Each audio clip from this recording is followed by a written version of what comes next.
Semburan lumpur bercampur gas menggegerkan warga di kawasan objek wisata geologi Kesongo Dukuh Sucen, Gabusan, Kecamatan Jati, Blora, Jawa Tengah.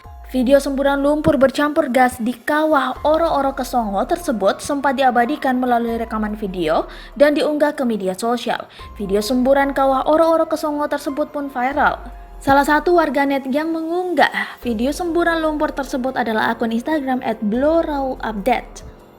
Dalam video tersebut terlihat semburan lumpur yang lumayan tinggi. Ketinggian semburan itu mencapai hampir 10 meter. Tak hanya mengeluarkan semburan lumpur, semburan itu juga mengeluarkan gas. Dari keterangan pengunggah, semburan itu muncul pada Kamis 27 Agustus 2020 sekitar pukul 5.00 waktu Indonesia Barat.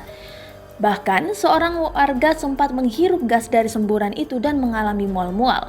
Semburan sempat terhenti dan menjadi tontonan warga sekitar, bahkan warga dari luar tempat ikut datang untuk melihat kejadian itu. Namun pada unggahan selanjutnya terlihat semburan lumpur kembali terjadi, sehingga membuat warga yang menonton saling berlarian. Unggahan ini pun mendapat banyak komentar dari netizen.